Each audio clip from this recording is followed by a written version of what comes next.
Welcome everyone, and thanks for joining us for National Drive Electric Week. We had the pleasure of celebrating Climate Week last week, where the administration made a few key announcements.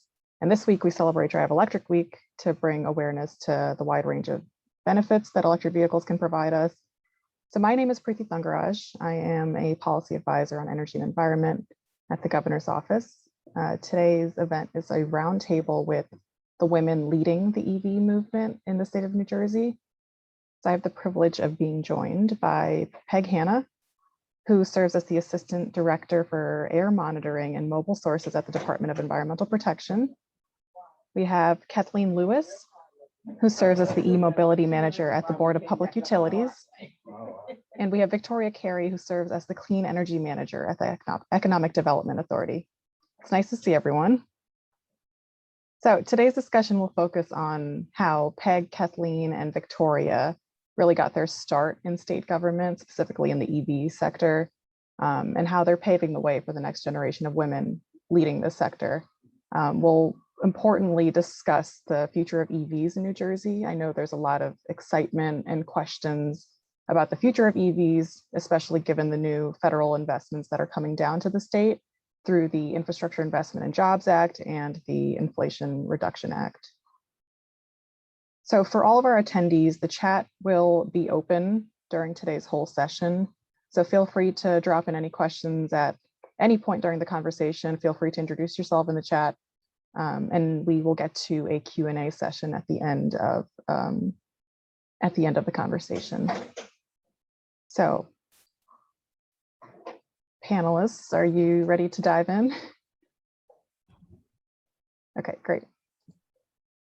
So I briefly introduced everyone, but if you could go through and kind of tell us about your journey from school or work to state government, and if you could share what your day-to-day looks like in your current role. So maybe we can go Peg, Kathleen, Victoria. Sure. So I joined DEP right after college, and I had fully intended for it to be a temporary job because I didn't want to be a state worker. I didn't want to be a bureaucrat. Here I am 30 years later, still at New Jersey DEP. And when I think back about why I've stayed here this long, I think there are a couple of reasons. One is that I've had the privilege of interacting with a whole bunch of different DEP programs, although my focus has been on air. I've been able to work with the water programs, the land use programs, site remediation, natural and historic resources. And I think I came to realize over the years that not only are all of those programs helping to fulfill DEP's mission, but it also directly relates to my personal life. I'm fortunate to live in a beautiful part of Hunterdon County. We have a historic covered bridge that I drive through every day, and that's been preserved by some DEP programs. I enjoy hiking on land that's been preserved by a Green Acres program and Parks and Forestry. We have a creek in front of my house that's a Category 1 waterway, which is the highest protection afforded to a stream in New Jersey.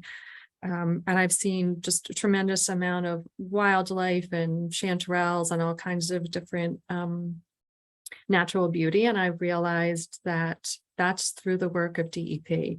So not only do I enjoy my day-to-day job, but I'm able to enjoy my downtime and my weekends because of the work that DEP colleagues and staff do. I think when I think about what my day-to-day looks like and my favorite part of the day, I have to say it's the meetings, not the staff meetings, but the meetings where we are brainstorming and collaborating, not just with Victoria and Kathleen, but with just there's so much expertise and so much enthusiasm in the electrification world. And it's really just a privilege and so exciting to be among so many smart people and to kind of be just kind of working together to figure it out as we go. So yeah, meetings are a big part of my day, and it is really the favorite part of my day. Great. So I took an entirely different path than Peg. I went to Rutgers actually as an out-of-state student. So everybody felt I went to an Ivy League school, which was awesome. But I did a couple of campaigns and some other stuff out of state right after college. And I ended up coming back here to New Jersey to work for Congressman Holt. In all candor, within the first month, I met the man who's now my husband. So that secured the fact that I was going to stay in New Jersey. And I worked for the congressman for a while. Then I moved over to state government. I worked at HISA for a little while. I worked at the Motor Vehicle Commission. I worked in the governor's office. And I went back to the Motor Vehicle Commission. And then I left state government for about almost a decade. I worked for AAA in transportation policy and traffic safety. And then I came back into state government under the Murphy administration and ended up here doing this great work on EVs. And I think that for me, what has always gotten me excited about transportation policy, and particularly now, is that transportation is a driving factor in both health and the economy. And so how we marry those things together and how we do that is super important to me. But in all of my roles, I think that the thing that has sort of that thread is that I've always had jobs where I get to be focused on how to make government work better for all of our residents. And that's the thing that gets me excited. My day-to-day is a lot of those meetings that Peg talked about. Some of those are policy related. A lot of them are administrative. Here at the BPU, we have to oversee all of the utility programs and start to think about what the guidelines look like for the next ones. And then we have 4 or 5 grant programs that we also administer. So it's a lot of those pieces as well. Awesome. All right, I'll pick up the mic. So I have another different path that I got here via. So I am, born and raised in New Jersey my whole life, obviously the best state in the US. And I attended Rutgers University as well, which is notably a public Ivy, as they say in the marketing materials. And I studied chemical engineering. So leaving college, I thought, hey, I'm really well set up to get into the battery space, supporting clean energy through the use of energy storage devices. And in a lot of my initial interviews, everybody said, well, it's a real shame you're a chemical engineer and not an electrical engineer. So, after a few, journeys into a few different roles and trying out some temp work while I was looking for a clean energy related role, I worked eventually at a consulting firm for a little bit over 8 years, starting in the energy efficiency space. So working with utilities. Unfortunately, I didn't get the pleasure of working with New Jersey utilities at the time. I was working with Pennsylvania utilities on their energy efficiency program. So incentives that folks would get for transitioning from, fluorescent light bulbs to LED light bulbs, for instance. And I did that for 3 years and then moved over to energy storage technology due diligence, which essentially at its core means I look at test data and warranty data and contracts and look at all of the claims that are associated with battery technology and figure out, are they going to do what they say they're going to do? Are they going to be safe and are they going to be effective? So I worked in that role for 5 years. And in that role, I got the pleasure of working with a lot of first responders and government agencies and utilities. And one of the things that I saw was that there's a real need, I think, in government for folks who have deep expertise in areas that go beyond just policy, of course, So looking at, for instance, Kathleen was mentioning she used to work for the Motor Vehicle Commission. So looking at folks who have that expertise in the vehicle space and so can understand the practical impacts of some of the work that you do. And so I was excited to bring my technology expertise into the government. And, one of my pet peeves has always been that folks think that clean energy is just more expensive and therefore out of reach for adoption. But if we look at the overall return on investment, and if we look at the social cost of carbon, expanding beyond that, it's not just a necessity, it's a good economic choice. So working in the Economic Development Authority, it's been great to sit at that intersection between what the technology can do to improve those hiking trails and the air that we breathe in when we're out, like Peg was talking about. And how does that interact with our grid and allow us to live our day-to-day lives?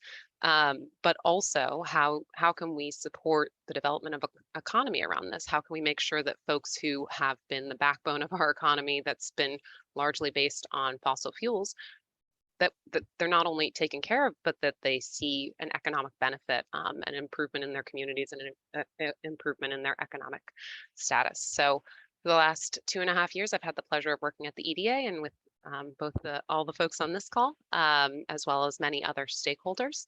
And there are a lot of meetings. There's a lot of in the day-to-day, there's a lot of meetings. There's a lot of sort of back-end administrative work that goes into making functional programs that take into account all of the different things that are happening in the various agencies.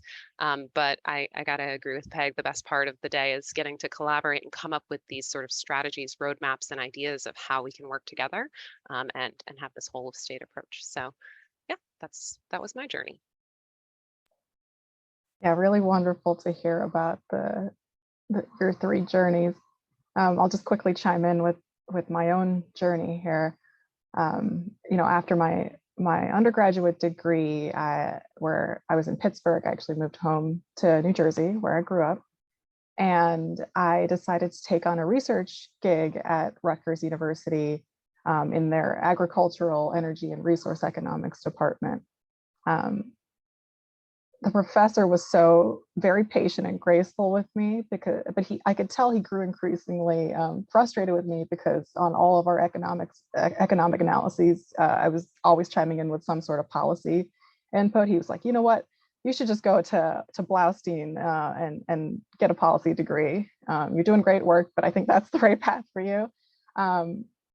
Long story short, I ended up taking the GRE a week before applications were due for grad school at Blaustein. Applied, got in, and it's been nothing but a pleasure ever since. And a lot of folks from Blaustein do find a path into state government, because what we learn at Blaustein is that a lot of the big policy decisions are made at the state level. Those policy decisions directly impact New Jerseyans. And it's a real unique place to be to make change in society. So with all that said, I think we should just jump into the content of this panel. We've made a lot of progress in EVs in the state. Just in the last 6 months, we've seen a 25% growth rate in our EV registrations, which is quite stunning. New Jersey also recently crossed the state and national 5% threshold, which industry says signals mass EV adoption, which is kind of exciting. So can you 3 share some of your insights from where you sit in your current roles on New Jersey's progress on vehicle electrification? I would ask that you speak respectively to your departments, for example, touching on emissions reductions, available incentives, infrastructure development, green job growth, and anything else you see fit mentioning. So maybe we'll go Kathleen, Peg, Victoria this time. Sure. I think there's a lot of exciting things happening. I think that there's been a lot of great work done to sort of build up to this point, and BPU has started to join the fray in the last couple of years as we get to the utility pieces and the vehicle incentives.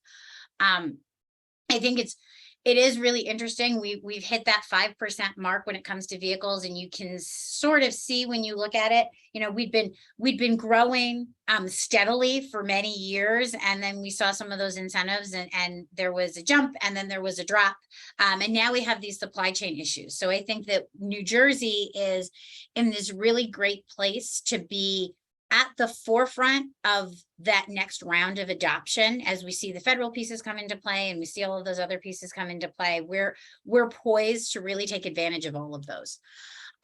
What we've done at the BPU, aside from our vehicle pieces on the infrastructure side, I think that we have worked we've worked with the utilities as well as our partners at DEP and EDA to try and make the programs work very well together. And that meant a little bit of reimagining, because from a regulatory standpoint, the utilities really can only fund what's referred to as the make ready. So all of the wiring that goes up to that charger. And so we've done a great collaborative job of making it easier for the customer to sort of say, here's where utility ends and this is where the state incentives begin. And so we've been really working to make sure that we're doing those pieces so that they are customer friendly and that we can get there. And then we've been working really closely with the utilities to have discussions and anticipate some of the grid needs that are going to be there, and working to create processes to do that. Because I know that's always a concern that people ask for, and it's one that we are well aware of and that we are taking to heart and having those conversations early on. So I think it's really exciting because there's lots of opportunities, and this is the place where we all really begin to get to collaborate.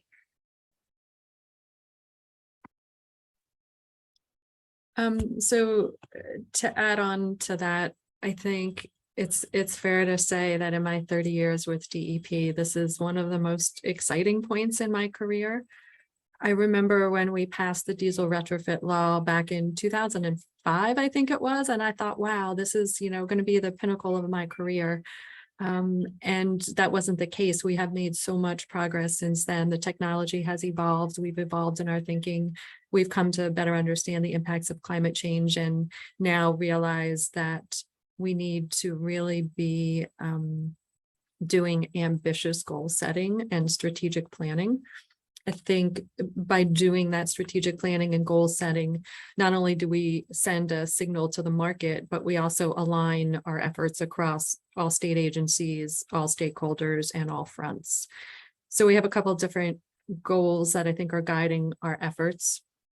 We had an EV law passed in New Jersey, which called for 2 million light-duty EVs on the road by 2035.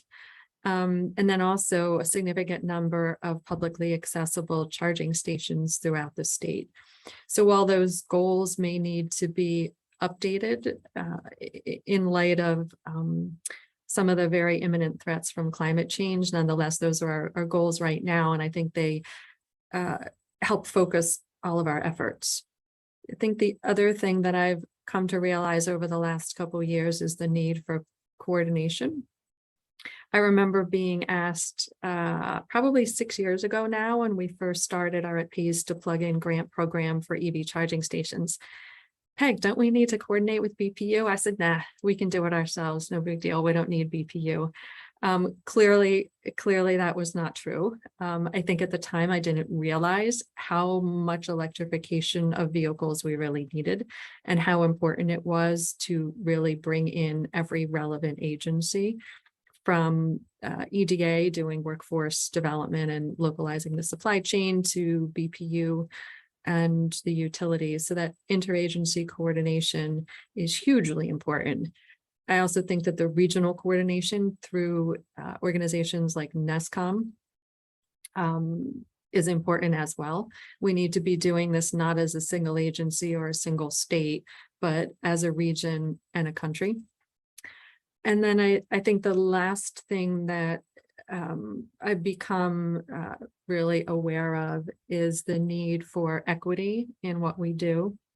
When I look at the stats on how many people in New Jersey actually own a car, there are really disparate numbers depending on where you live. And the personal vehicle ownership in some of our overburden communities is very low.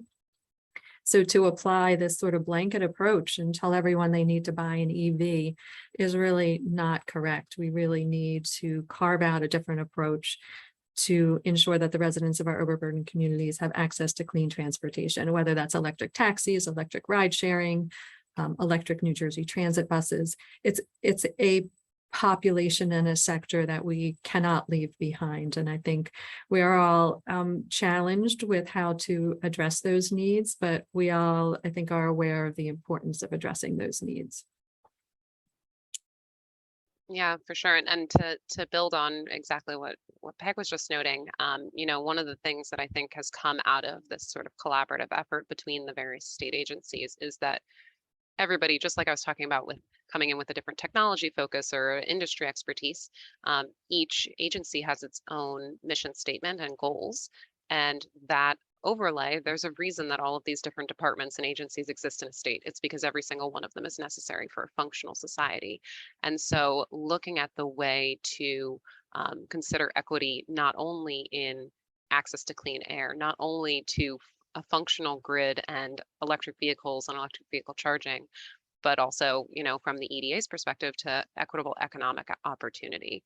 And, you know, the EDA, you know, if I'm thinking about the goals of the EDA, you know, our mission is around the creation of good, well-paying jobs and equitable economic opportunity in the state to support not just a diverse workforce, but a diverse, you know, community and these sort of blossoming communities that already exist in the state, and just additional support for those communities.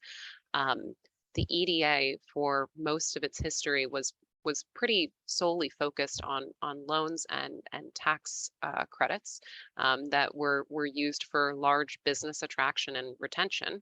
And with the Murphy administration and the innovation economy economic agenda that was rolled out alongside that, the Economic Development Authority was asked to grow, evolve, and change and expand our mission to look at a lot of smaller businesses and a lot more. I mean, it's right in the title of the economic plan, and the innovation economy. So looking at the ways that we can support startups and folks who want to get their foot in the door and folks who already have great ideas in the state, getting them to stay here or grow here.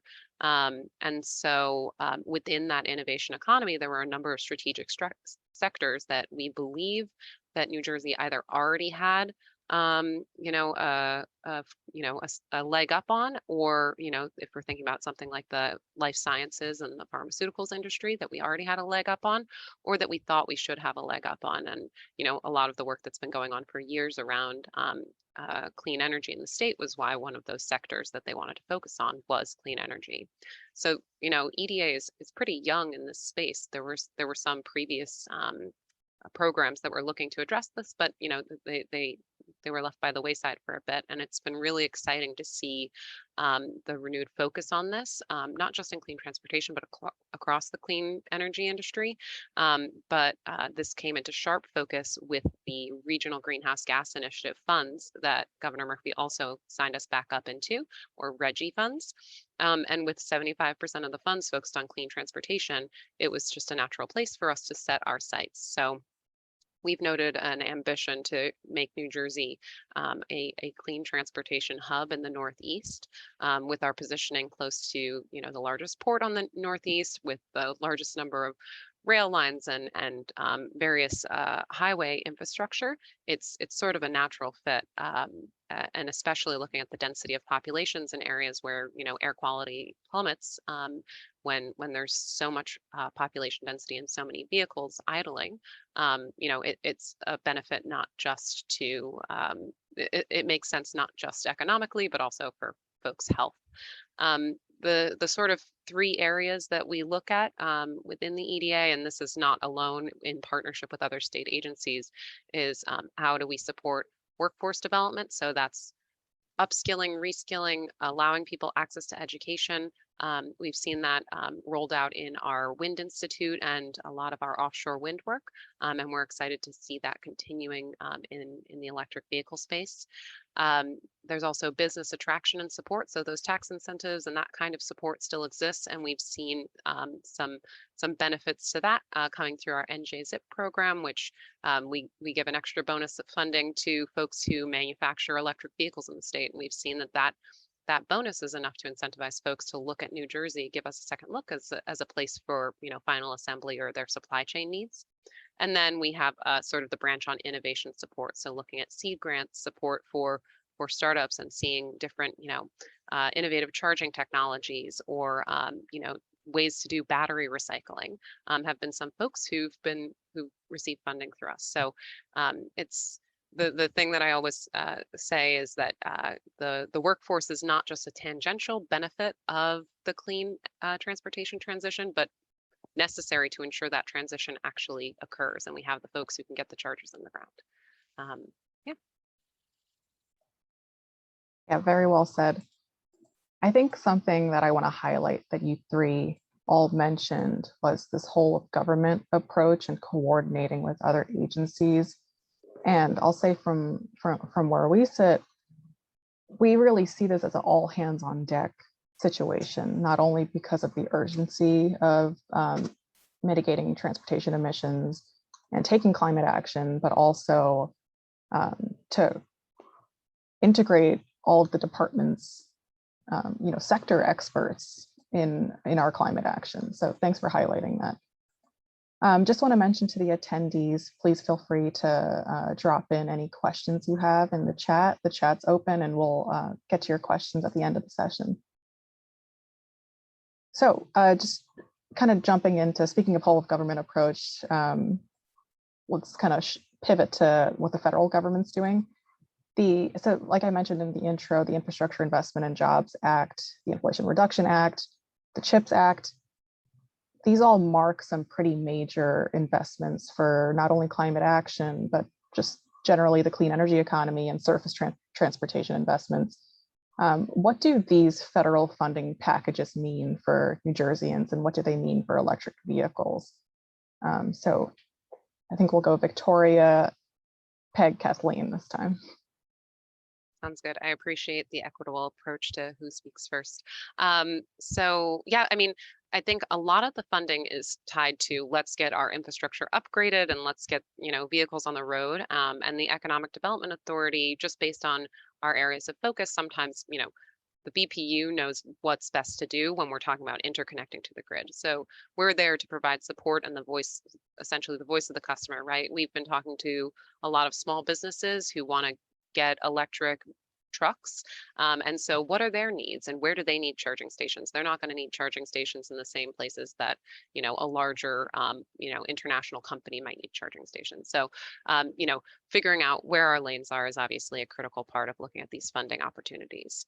I always like to say it's called IIJA and the J stands for jobs. So there is a critical piece of that is tied to jobs. So for instance, we've been looking at we just got approved for our NEVI funding plan for electric vehicle infrastructure, which is super exciting as a state. And one of the requirements of that funding is that anybody who's installing the chargers needs to be trained in specific electric vehicle charger apprenticeship and training background. And so there's very specific courses that are needed so that our workforce can actually do the things and get access to those funds. I think that's one sort of critical path that I think is important to highlight. And I do also think that when we're looking at a lot of these requirements, especially around Buy America, there's especially with COVID, everybody went home.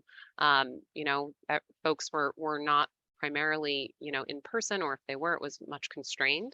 And so pairing that sort of reality with the reality of a lot of onshoring of manufacturing and supply chain is this opportunity to get people back into the workforce who may have lost that opportunity during COVID, or, looking at how do we localize the supply chain within the state.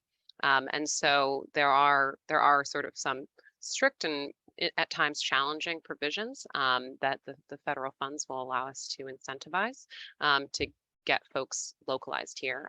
And there's been some great tie-ins with the way we're structuring our state budgets around it too. So for instance, in the most recent budget cycle, there was a line item that was directed over to EDA that's looking at incentivizing and supporting manufacturing localization in the state, inclusive of funding for clean energy manufacturing.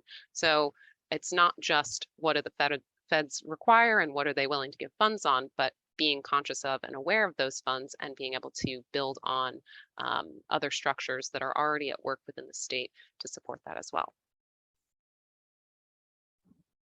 Well, I'm not sure I have much to add. I don't think I can top Victoria's answer, but I guess what I'd say is that all of this new federal funding coming down is important because we need the money at least to continue to jumpstart the market. I think New Jersey is poised to take advantage of a lot of that money, even the competitive funding. But I think it also importantly shows the collaborative leadership at the federal level, which hasn't always been the case. So the collaboration at the federal government level is now matching the collaboration at the state level here in New Jersey. One example that was just announced, I think last week, was an MOU that was executed among US DOT, US DOE, HUD and US EPA. And that committed all of the agencies to working together to developing a blueprint for decarbonizing the transportation sector. And they emphasized in that MOU that they need a coordinated whole of government approach. And I really think that embodies what we need to do here in New Jersey as well. There's a lot of people who want to play in this space. There's a lot of money, and we need to make sure we are very closely coordinated. We're staying within our lanes. We are implementing programs that complement and not duplicate each other. So I'd agree with everything that was said, but I'll add a couple of things. So I think that it's not just the money that's important, it's how the money's there and the commitments that are there. Because even before IIJA was passed, you saw a strong commitment from the Biden administration to electrifying the federal fleet. And knowing that that was there was a huge signal to the market. You saw the administration working to get commitments from the big three, even before IIJA was signed, to manufacture those vehicles in North America. And so that, coupled with IIJA, is really going to transform the market over the next several years. And so, I think that that's one of those things that it's really exciting, but there's also going to need to be a bit of patience. You cannot stand up manufacturing plants instantaneously, but when they are stood up, when that market really comes on, you're going to see prices get reduced, because all of a sudden you're going to have more of those vehicles out on the market. They're going to be manufactured locally. That's going to have a huge impact. You're not going to see supply chain issues. So you're going to see the market meet demand, and you're going to see that with jobs that are here. And so I think all of those things, even before IIJA, those commitments were there. And to a little bit of Peg's point of sort of that whole of government approach, I think that something that's really unique in the federal government is that joint office. And that joint office is really an admission from government that we know we need to do this, and we need to do it differently than we've done before.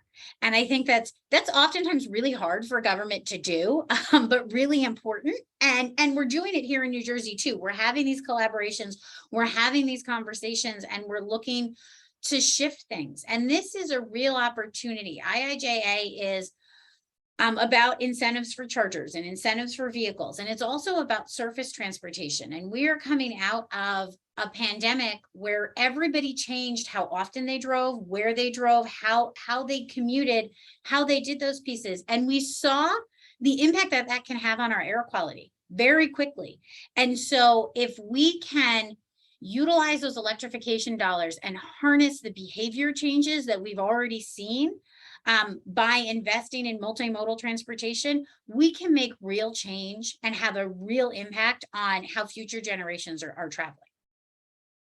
And I was just going to chime in to, like, I heard this on a webinar at one point, and I can't stop saying it, which is that there's not a silver bullet approach to this transition. It's a silver buckshot approach. And I think like the joint office is a great symbol of that, right? That you can't just have the DEP run pays to plug in, you've got to loop in BPU, and it's so exciting to like be a part of that buckshot, for lack of a better metaphor. But yeah. Yeah, thanks all. I think, it's exciting to see all of the in-state initiatives just get boosted by the momentum from all of the federal funding packages. So just want to shift back again to you three serving as leaders in the state. Your service to New Jersey spans farther than paving the way for electric vehicles in the state.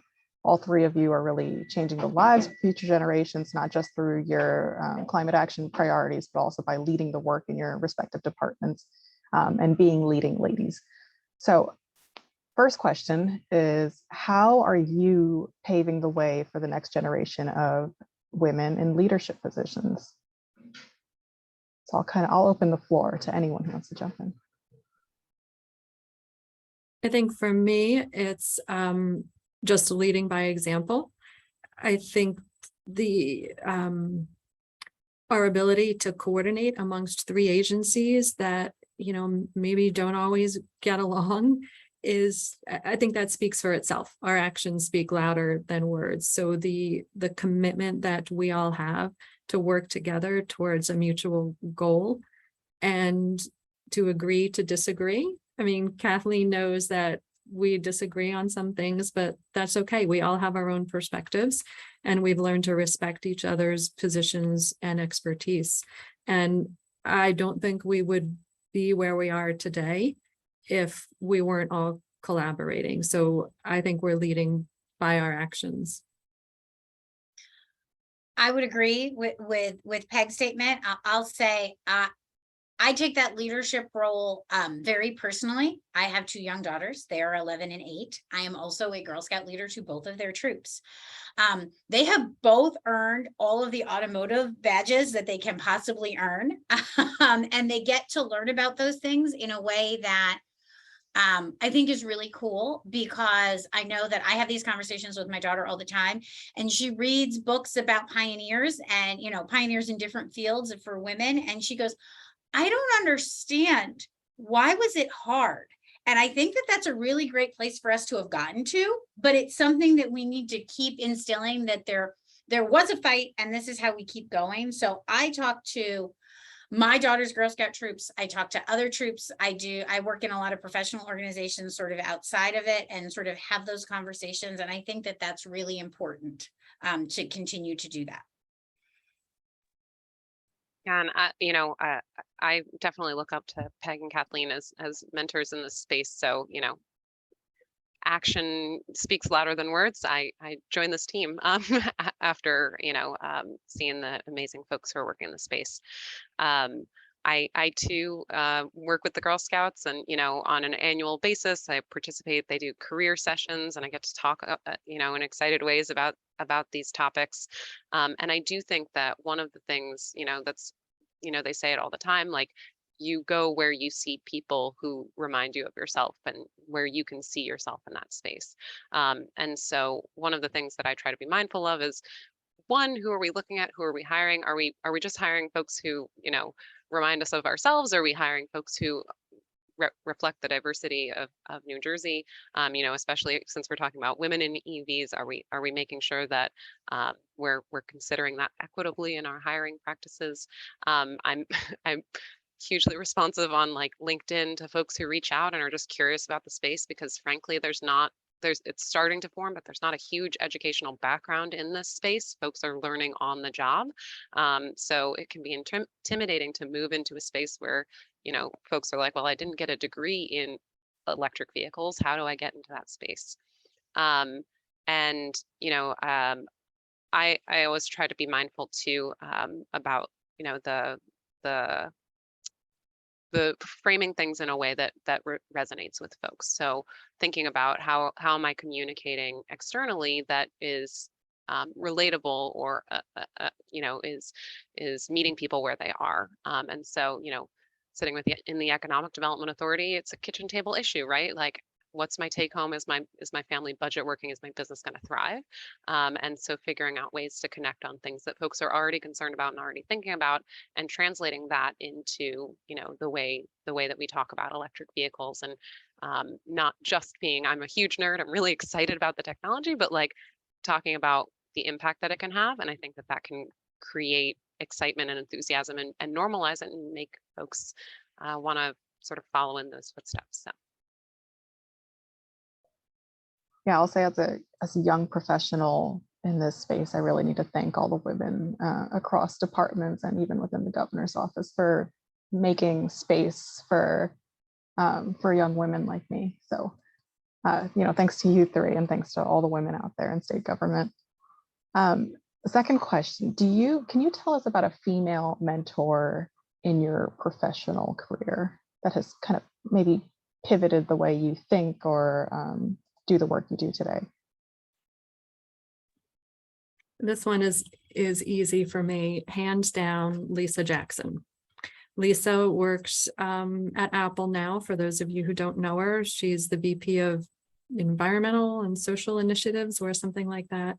But she spent most of her early career at EPA Region 2 as a chemical engineer, and then was at DEP at our agency for a while before she became the first African-American woman to hold the position as administrator of US EPA.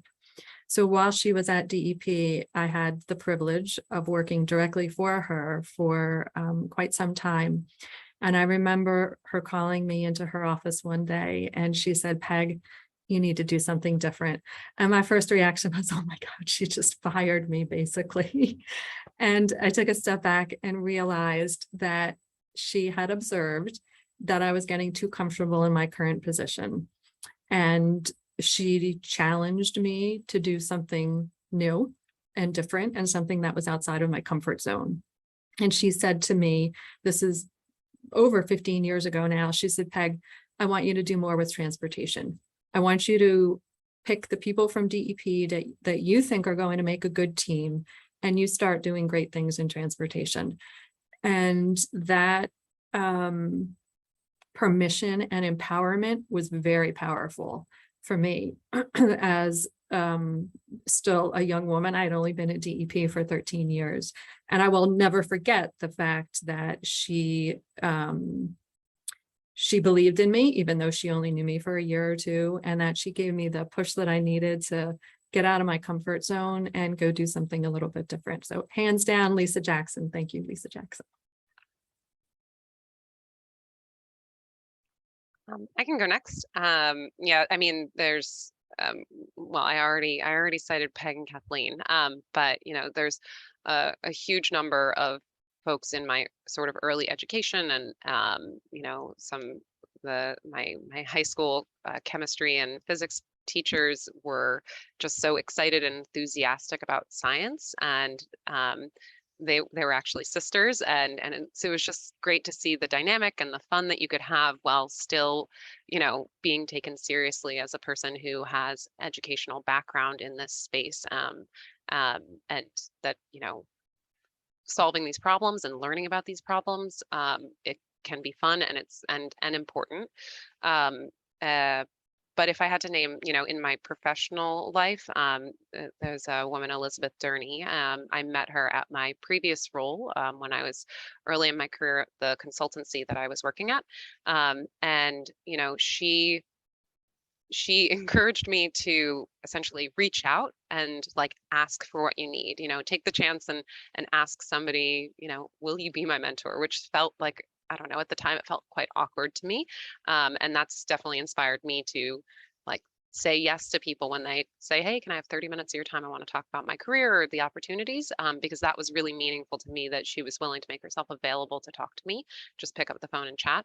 And she also, she kind of had a varied career path. And I think I had a lot of fear that if I made the wrong choice, I would never make it to the career that I wanted to have. And she sort of helped me see, actually, you can make lots of different choices, and there's a lot of variety of ways to get to different pathways. And there's almost never a you can't go back and you can't choose a new path. And so that was really helpful. I think it took a lot of the fear out of trying new things. And I think one of the things that she helped me do through a number of different mentoring sessions was, I guess, twofold. One is that experts are the people who are comfortable in saying, I don't know, because nobody knows everything. These are complicated, big issues. Nobody has all the answers, and anybody who says they do is lying to themselves and to you. And so the fear, especially as a woman in the workplace, a young woman in the workplace who wants to be taken seriously, saying, I don't know, was really scary. And so she helped me feel more comfortable with that, as well as standing up for myself and saying, actually, I assigned this task to you. You said you would do it. It's your responsibility. Whereas previously I would be sitting at midnight trying to finish a task that somebody else was supposed to be responsible for. And so that sort of combination of empowering you to look at different pathways, figuring out how to demonstrate expertise in a way that felt comfortable to me, and sort of demanding respect, but being willing to give back what I get, was really, really impactful at an early stage in my career. So I think, at least for me, in transportation policy, there's not a lot of women that are in that space in many ways. And it's not that that education piece that you sort of get there because you get there. And so one of the things that's been really helpful to me is less about mentorship, but because it's so sort of new in a lot of ways, has been a sisterhood of like-minded females that all sort of work together and hold each other up and try and promote each other and go, hey, you know, who else should be in part of this conversation? And so I think that that's been really helpful to me over the years. My mentors, I can tell you that as I think about it, and it's a great question, but my mentors, and I think this is important for people to understand too, are not in the same field as I am. They're in the policy field, they're in the government field, but they are not at all in the same field I am. And in a lot of ways, that doesn't always matter, particularly on a policy side. So for me, my first boss is actually a professor of political science and does the Supreme Court down in Florida now. She's a Fulbright scholar and she's done all these amazing things. Has nothing to do with anything that I do in my day-to-day, but has been really helpful in sort of navigating that transition from sort of campaigns to policy to what it was that I cared about. And then people and women that I have seen make government work for residents for their entire lives. So some of the people that I talk to a lot and push things off of, and you know, and when I sort of need that push are Karen Elkis and Janine LaRue, people who've been in government forever and in and around government and figuring out how to move those things forward. And to really focus it on service and public service has been really important to me. And those are some of the people who I thought of as mentors. And again, they're not in my fields in the same way. Yeah, thanks all. It's tricky. Like my mentors have also not all been women, and it was fascinating for me to join state government because my entire team is made up of incredible women who are really leading the way in the state. I think one of my biggest mentors was a professor back in my undergrad who kind of, I'll say not that I hit rock bottom, but my first exam in this class, I received a 30% out of 100. But it was one of the first classes that I had actually shown an interest in through my entire undergraduate degree. It was an environmental economics class, and I'll say her name was Andrea Lanez, who I think still teaches at Pitt. And she was the one who motivated me to even pursue this field. So I'll shout out her. David, if you're on, I'd like to shift to some of the chat questions, and then I'd like to wrap up with one question. Great. Now, one question from the chat is, how can local sustainability professionals at the local and county level help support EV infrastructure and EVs besides the installation of charging stations?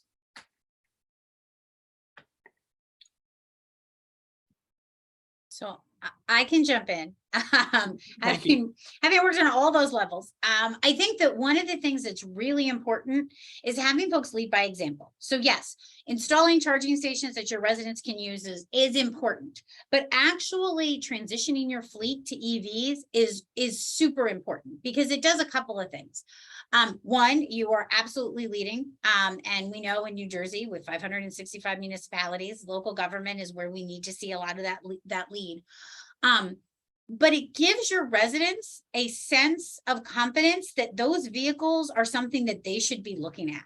You know, seeing the inspector or a police detail utilize an electric vehicle every day makes somebody go, well, if they can drive around town all day long, then I can probably get the 10 or 15 or 20 miles that I need to get to work.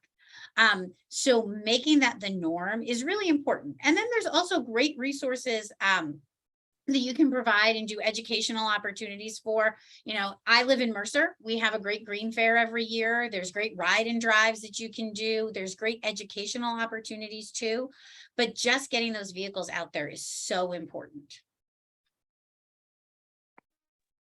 And I was just going to say, you know, there's always a bunch of like requests for information and RFPs and all these things going out from government, and they can feel really intimidating to, I think, small business owners, especially that we're interacting with.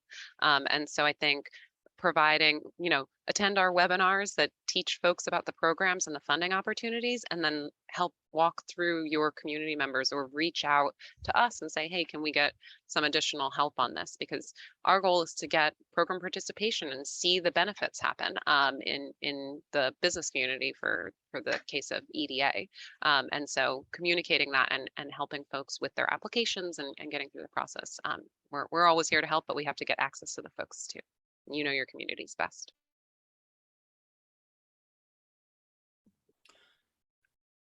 David, I saw a few more questions pop in the chat. I think we can take one more. Sure. Okay. What do you think are the best ways to address misconceptions about EVs related to range and other concerns that people may have?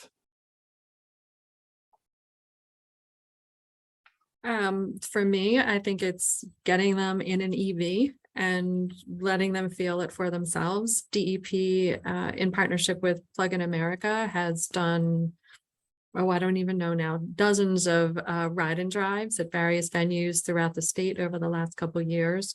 And I think that is the single most influential thing for people who are on the fence about buying an electric vehicle. So, and I fully agree with Peg. I'll add this one other thing. I take a lot of my cues from all the work I've done in traffic safety, which is actually about changing people's driving behaviors. And I think that what we need to be thinking about is, this is a huge change for people. So actually thinking about how we change behaviors, not just change buying behavior, right? So it's not just a choice between a gas powered vehicle and an electric vehicle. It's about changing the way we think about driving. And how convenient is it to never have to stop at a gas station ever again, to just charge in your home every day? And thinking about those behavioral changes and talking about it that way too is really important. And just to chime in on the technology side of things, I used to do a lot of battery safety related work, and the example that I always gave was, if you drop your cell phone, are you worried the screen is going to be cracked, or are you worried that the battery is going to explode? And 99.999% of people are worried the screen is going to be cracked. And I think it's a big expense. It's a completely new technology that's operating in ways that people, might not be familiar with until they get into one, like Peg was saying, until they think about the potential, like Kathleen was saying. But, we all carry around laptops and phones all the time, and we've gotten used to the way that we have to charge them and look at them. And so having that sort of example in parallel, I think, has been useful for folks to say, like, oh, I actually do understand this concept. It's not a completely foreign technology. It's something that I'm already plugging in by my bedside every night. So. Thanks all. I see the Rutgers shout out in the chat. So represent. My last question for you all is, do you have any advice for young women who want to work for the state or enter the clean energy sector? I jotted down 3 things that I think I always try to keep in the front of my mind. One of them is lead, don't manage. If you lead, people will follow you. They will be inspired and empowered to do what you want them to do. You don't need to manage them. And the second one is what Victoria said, know what you don't know. I am the first one to raise my hand and say, I don't know the answer to that question, but you know what? I know somebody who does know it. And then I think the third thing that I'm always conscious of, and some of this is just my personality, but you don't need to be in the spotlight to get things done. I am much more behind the scenes kind of person. I don't like to, do a lot of public speaking. There's a fabulous author named Marie Benedict. She spent the early part of her career as an attorney, and she has now written some phenomenal books that are about the women who did things behind the scenes in history, people that I didn't know. So, the woman that brought Andrew Carnegie to fame, the woman that helped JP Morgan with his fame and fortune, the woman that worked with Albert Einstein. So all of those women are behind the scenes and we didn't know anything about them, but they still did a tremendous job. So you don't need to be in the spotlight. You don't necessarily need to get recognition for what you're doing. Do it because you know it's the right thing to do. I would add to that, know what you don't know, but also don't be afraid to get into something just because you are not an expert. And in particular, when it comes to EVs, this really is, it's a nascent market. Anybody who wants to be a leader has an opportunity to. There's an old story that people used to tell all the time about local government, where somebody got on council and they asked, and they were looking for somebody to talk about garbage, and the female council person went, I don't know anything about garbage collection, so I shouldn't do it. And all the guys went, oh, I want to do that because everybody wants me to fix the garbage and I'm going to tell them I fixed it. They just jump. And so I think as women, one of the things that we need to do is, if you have an interest, if that's your passion, if you want to fix a problem, if you want to figure that out, just because you don't have the right degree, or you haven't had that study, you know, you haven't done that piece before, if you know enough to know that it's a place you want to make a change, then jump, and learn on your feet. And, you know, there's great opportunities in this particular field now, and really in learning about how we're reshaping everything, because this is about changing the way we live, changing the way we work, changing the way we travel. And there's opportunities, and there are very few people that are actually experts because it's all new. So don't be afraid to jump in just because you do not think you're an expert in it. And I know we're at the end of time, but I just wanted to add in, you know, a lot of it, there's not necessarily a degree program that you can take, right? And so there's so many resources to make yourself familiar with the language, because it's really about like feeling comfortable with the language and understanding, you know, how to communicate in that language. So listen to the podcasts about clean energy, you know, read the articles, sign up for the news feeds that can teach you about that. I want to echo just apply. And what I said before about mentors is also just reach out on LinkedIn. Folks are most of the time happy to talk to you. And then the one thing I wanted to note is that there's not just one path. You know, you can be like the media outreach, you know, social media person for a clean energy firm. You can be the accountant for a clean energy technology. There's so many different ways to get involved in this industry. And a lot of them even you can get in at a volunteer level. So I know one of my colleagues, you know, he volunteered for his local town council for a while he was a lawyer by trade, had nothing to do with clean technology other than passion, and started looking at like the contracts that the municipality was looking at for solar. And so, you know, there's opportunities to use the skills you have. I guarantee your town council is looking for somebody to volunteer and help support things. You know, you can get involved in a lot of different ways at sort of a earlier stage level if you want to build some of that experience before you start applying too. Yeah, very valuable advice. And I'd like to echo just one sentiment that all three of you touched on, and that's to not be afraid to take up space, and just to, I guess, be vocal, and not be shy from your interests and voicing your takes. So just want to say thank you to all of our panelists for joining today. I know sessions like this have moved me in the past, especially when I was at Rutgers, when the Climate Institute or Energy Institute would host these Women in Energy panels. So really thanks for your expertise, and thanks as always for your leadership. So I hope everyone has a good rest of your day. Thanks. Thank Happy you Drive all. Electric Week. Yes. Thank you all.